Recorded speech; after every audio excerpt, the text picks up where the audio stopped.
राधा वल्लभ श्रीवंशी वृंदावन श्रीवंचन। एक कथा के अनुसार एक वन में कत नाम के एक महर्षि थे। उनका एक पुत्र था जिसका नाम कात्य रखा गया।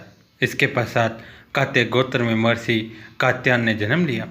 उनकी कोई संतान नहीं थी। माँ भगवती को पुत्री के रूप में पाने की इच्छा रखते हुए उन्होंने प्रारंभा की कठोर तपस्या की।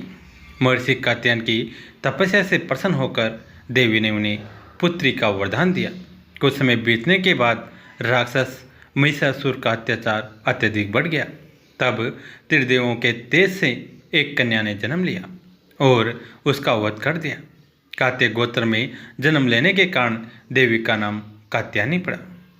सूजी बोले, हे मुनियों, अब आप लोग इस पुराण के श्रवण का विधान सुनिए, जिसे सुनने वाले मनुष्यों की समस्त कामनाएं सिद्ध हो जाती हैं। पुराण श्रवण के इच्छुक विद्वान मनुष्य को चाहिए कि वह सर्वप्रथम ज्योतिषी को बुलाकर शुभ मुहूर्त निर्धारित कर ले। इसके लिए ज्येष्ठ मास के लेकर 6 महीने शुभ कारक होते हैं। अस्त, अश्विनी, मूल, पुष्य, रोहिणी, अनुराधा, मर्गशिरा तथा श्रवण नक्षत्र पुण्य तिथि तथा शुभ दिन में श्रीमद् देवी भागवत पुराण का श्रवण कल्याणकारी होता है। जिस नक्षत्र में बृहस्पति हो उसे चंद्रमा तक गिनने पर कर्म से इस प्रकार फल होते हैं। 4 नक्षत्र तक धर्म प्राप्ति, पुनः 4 तक लक्ष्मी की प्राप्ति, इसके बाद 1 नक्षत्र कथा में सिद्धि प्रदान करने वाला, फिर 5 नक्षत्र परम सुख की प्राप्ति कराने वाले, बाद में 6 नक्षत्र पीड़ा करने वाले, इसके बाद 4 नक्षत्र राजभय उत्पन्न करने वाले और तत्पश्चात 3 नक्षत्र ज्ञान प्राप्ति में सहायक होते हैं। पुराण श्रवण के आरंभ में शिव चंद्र का शोधन कर लेना चाहिए। देवी की प्रसन्नता के लिए इसे चारों नवरात्रों में सुनना चाहिए अथवा तिथिवार और नक्षत्र पर सम्यक विचार करके यह पुराण अन्य मासों में भी सुना जा सकता है। विवाह में जिस प्रकार उत्सुकतापूर्वक तैयारी की जाती है, उसी प्रकार नवा यज्ञ के अवसर पर भी बुद्धिमानी मनुष्य को प्रयत्नपूर्वक सामग्री आदि की पूरी तैयारी करनी चाहिए। पाखंड तथा लोभ से रहित चतुर, उदार एवं देवी भक्त सज्जनों को भी सहायक के रूप में लेना चाहिए। देश देश में भी यत्नपूर्वक ये संदेश भेजना चाहिए। यह कथानुसार सज्जनों, यहाँ श्रीमद् देवी भागवत की कथा होने जा रही हैं, आप अवश्य पधारें। चाहे सूर्य की उपासना करने वाले हो, चाहे गणेश भक्त हो, चाहे शिव हो, चाहे वैष्णव अथवा शक्ति के उपासक हो, सभी इस कथा के श्रवण के अधिकारी हैं, क्योंकि सभी देवता शक्ति के साथ ही रहते हैं। इसलिए श्रीमद् देवी भागवत की कथा रूपी सुधा के रसिक प्रेमजनों को कथा श्रवण के लिए विशेष रूप से आना चाहिए। ब्राह्मण, क्षत्रिय, वैश्य, शूद्र, चारों वर्ण के स्त्री पुरुष एवं ब्रह्मचर्य, गार्हस्थ्य, वानप्रस्थ, संन्यास, इन चारों आश्रमों में निरंतर मनुष्य को चाहे सकाम भाव से अथवा निष्काम भाव से अवश्य ही कथा सुधा का पान करना चाहिए। जिन लोगों को पूरे 9 दिन तक कथा सुनने का अवकाश न मिल सके, वे जब भी समय मिले तभी आ जाए, क्योंकि यज्ञ में क्षण भर भी पहुँच जाना विशेष पुण्यदायक होता है। बड़ी नम्रता के साथ मनुष्य को निमंत्रण देना चाहिए और आए हुए श्रोताओं को बैठने का भी समुचित प्रबंध करना चाहिए। विस्तृत भूमि में कथा प्रवचन का सुंदर स्थान बनाना चाहिए। उस स्थान की सफाई कराकर गोबर से लिपा कर देना चाहिए। केले के स्तंभों से सुशोभित और ध्वज पताकाओं से अलंकृत एक सुरम्य मंडप का निर्माण करना चाहिए और उसके ऊपर सुंदर चांदनी लगा देनी चाहिए। कथावाचक का आसन दिव्य तथा सुकर अस्तरण से युक्त होना चाहिए। उसे प्रयत्नपूर्वक पूर्वाभिमुख अथवा उत्तराभिमुख रखना चाहिए। कथा श्रवण के लिए आने वाले पुरुष तथा स्त्री श्रोताओं के लिए भी यथायोग्य पृथक पृथक आसनों की व्यवस्था करनी चाहिए। वक्त संपन्न, संयमी, शास्त्रज्ञ, देवी की आराधनाओं में तत्पर, दयालु, लोभहीन, दक्ष तथा धैर्यशाली कथावाचक उत्तम माना गया है। इसी प्रकार श्रोता भी ऐसा ही होना चाहिए, जो ब्राह्मण से भी देवी भक्त, कथा रस का पान करने वाला उधार लोभ रहित, विनम्र और हिंसा आदि से रहित हो। पाखंडी, लोभी, स्त्री स्वभाव, कामी, धर्म का दिखावा मात्र करने वाला निष्ठुर तथा क्रोधी वक्ता देवी भागवत के नवायज्ञ में श्रेष्ठ नहीं माना जाता है।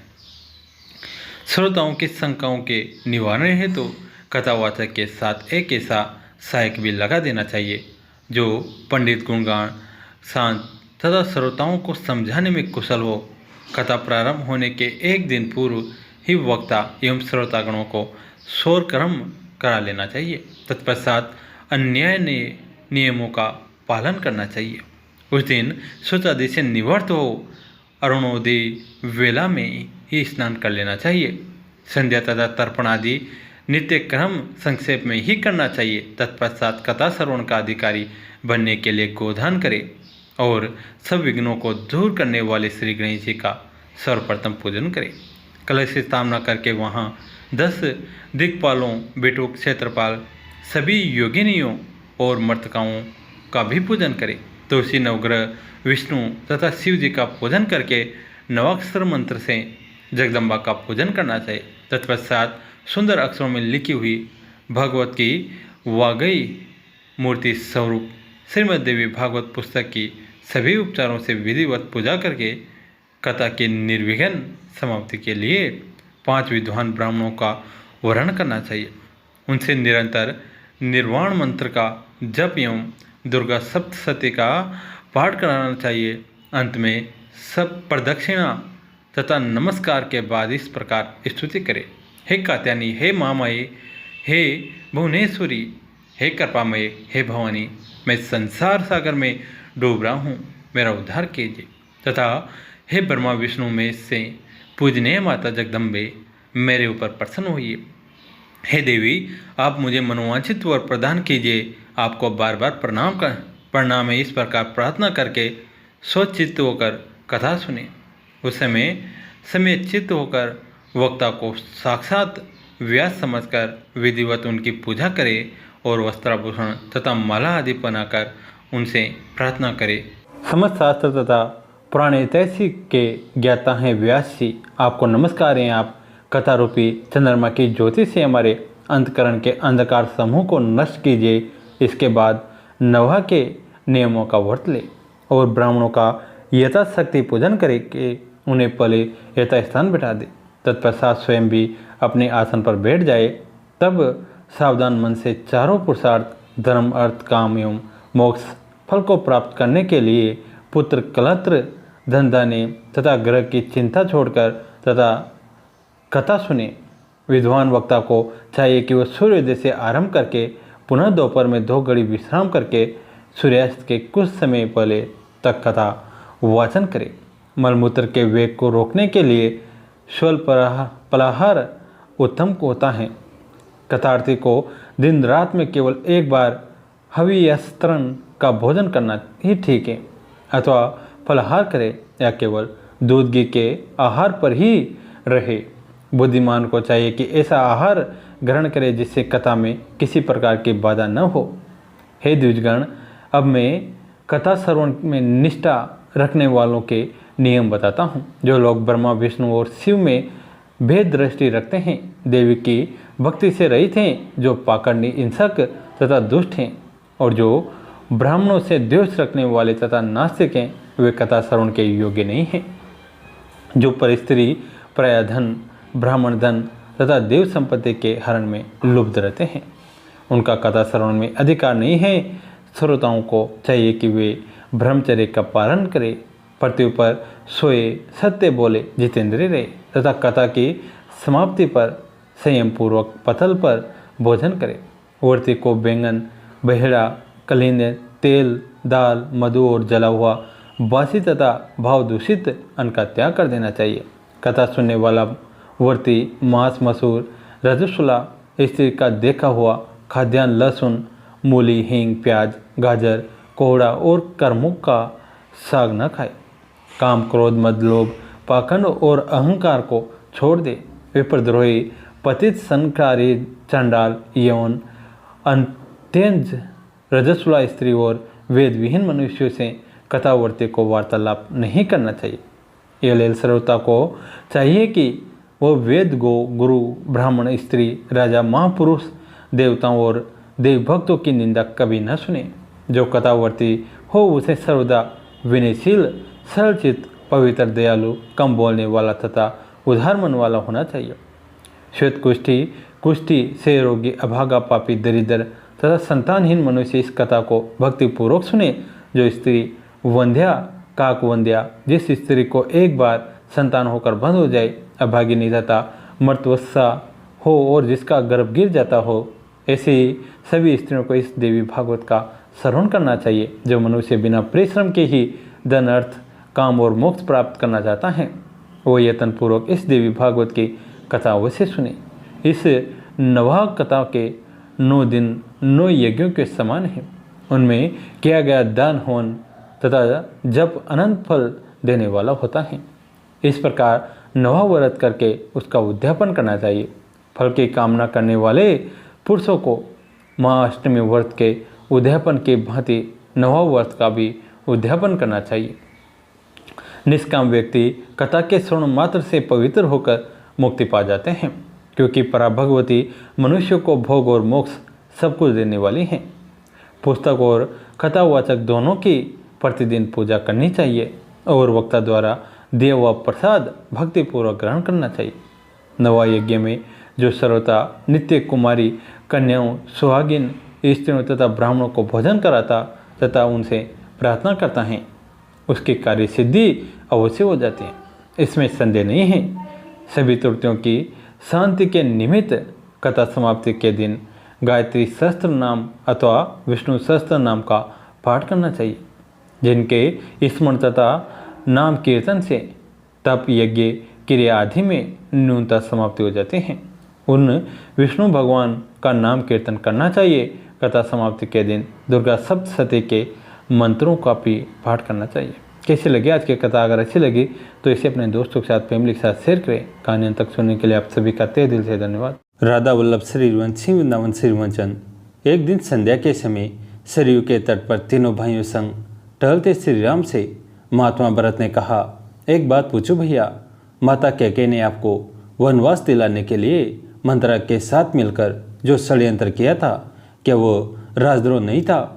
उनके षड्यंत्र के कारण एक और राज्य के भावी महाराज और महारानी को 14 वर्ष का वनवास झेलना पड़ा, तो दूसरी ओर पिता महाराज की दुखद मृत्यु हुई। ऐसे षड्यंत्र के लिए सामान्य नियमों के अनुसार जो मृत्युदंड दिया जाता है, फिर आपने माता कैकेयी को दंड क्यों नहीं दिया? राम मुस्कुराए, बोले, जानते हो भरत, किसी कुल में एक चरित्रवान और धर्मपरायण पुत्र जन्म ले ले तो उसका जीवन उसके असंख्य पीढ़ी के पितरों के अपराधों का प्रायश्चित कर देता है। जिस माँ ने तुम जैसे महात्मा को जन्म दिया हो, उसे दंड कैसे दिया जा सकता है?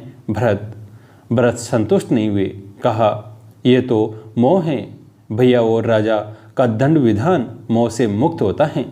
एक राजा की तरह उत्तर दीजिए कि आपने माता को दंड क्यों नहीं दिया। समझे कि आपसे ये प्रश्न आपका अनुज नहीं, अयोध्या का एक सामान्य नागरिक कर रहा है। राम गंभीर हो गए। कुछ क्षण के मौन के बाद कहा, अपने सगे संबंधियों के किसी अपराध पर कोई दंड न देना ही इस सृष्टि का कठोरतम दंड है भरत। माता कैकेयी ने अपनी एक भूल का बड़ा कठोर दंड भोगा है। वनवास के 14 वर्षों में हम चारों भाई अपने अपने स्थान से परिस्थितियों से लड़ते रहे हैं, पर माता कैकेयी हर क्षण मरती रही हैं। अपनी एक भूल के कारण उन्होंने अपना पति खोया, अपने 4 बेटे खोए, अपना समस्त सुख खोया, फिर भी वे उस अपराध बोझ से कभी मुक्त न हो सके। वनवास समाप्त हो गया तो परिवार के शेष सदस्य प्रसन्न और सुखी हो गए, पर वे कभी प्रसन्न न हो सके। कोई राजा किसी स्त्री को इससे कठोर दंड क्या दे सकता है? मैं तो सदैव ये सोचकर दुखी हो जाता हूँ कि मेरे कारण अनायास ही मेरी माँ को इतना कठोर दंड भोगना पड़ा। राम के नेत्रों में जल उतर आया था और भरत आदि भाई मौन हो गए थे। राम ने फिर कहा, और उनकी भूल को अपराध समझना ही क्यों भरत? यदि मेरा वनवास न हुआ होता तो संसार भरत और लक्ष्मण जैसे भाइयों के अतुल्य भरत प्रेम को कैसे देख पाता? मैं तो केवल अपने माता पिता की आज्ञा का पालन मात्र किया था। कोई दंड न देना ही इस सृष्टि का कठोरतम दंड है। भरत, तुम दोनों ने तो मेरे स्नेह में 14 वर्ष का वनवास भोगा। वनवास न होता तो ये संसार सीखता कैसे कि भाइयों का संबंध होता कैसा है। भरत के प्रसन्न मौन हो गए थे। वे अनायासी बड़े भाई से लिपट गए। राम कोई नारा नहीं है। राम एक आचरण है, एक चरित्र है, एक जीवन जीने की शैली है। बात केवल 250 वर्ष पुरानी है। मधुपुर नामक गांव में एक ब्राह्मण दंपति नारायणकांत और रत्नेश्वरी रहते थे। वे वास्तविक अर्थ में ब्राह्मण थे।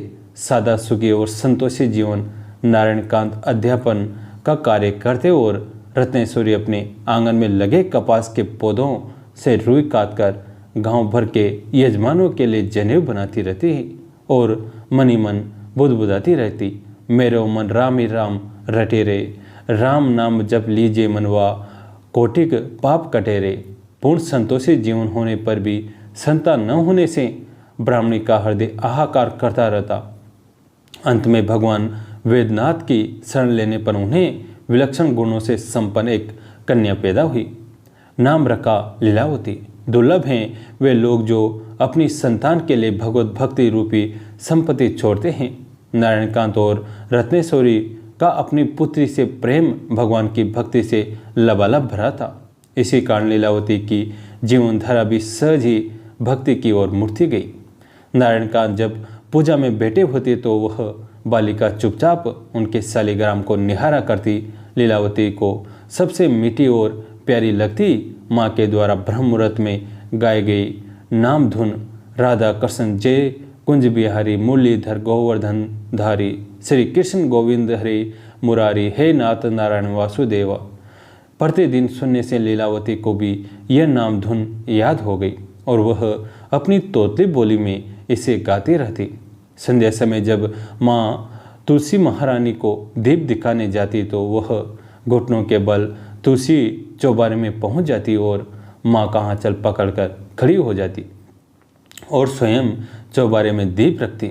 लीलावती जब थोड़ी सियानी हो गई तो नित्य भगवान के लिए फूल चुनकर माला बनाती और नारायणकांत विष्णु सहस्त्र नाम का पाठ कर रहे होते तो उसे ध्यान से सुनती और दोहराती। श्रीदत्त, शीश, श्रीनिवास, श्रीनिधि, श्री विभावन, श्रीधर, श्रीकर, श्री मल्लोकत्रियात श्रेय। संसार विषय भोग रूपी काजल की कोठरी से कोई बिलाही बेदाग निकलता है। समय पाकर लीलावती का विवाह एक संपन्न परिवार में हो गया। पति राजपुरोहित, घर में लक्ष्मी का विलास, पुत्र पुत्री, दास दासियां, कंचन कामिनी, भोग विलास से प्रलोभन को जीतना बहुत कठिन है। लीलावती भी इस विश्वलरी में अटक गई। देर तक सोना, घर का कोई काम नहीं करना, इंद्रियों का नियमन नहीं, मुख में भगवान का नाम नहीं, ऐसा विलासपूर्ण दलदल का जीवन मानो भोजन में मक्खी निकल रहे हो। लीलावती पुराने संस्कारों को भूलकर दुनिया के राग रंग में बेसुध बही जा रही थी। प्रभु जिसे अपनाते हैं उसके सारे बंधनों और संबंधों को छिन्न भिन्न करने के लिए ठोकर देते हैं। जगत के प्रलोभन की मदिरा पीकर जीव जब मदमस्त और बेसुध हो जाता है तो दुखों की प्यार भरी मार से प्रभु से होश में लाते हैं। एकाएक लीलावती के गांव में हैजा फैला और उसके पुत्र व पुत्री हैजे की चपेट में आ गए। उनके प्राण अब तब थे।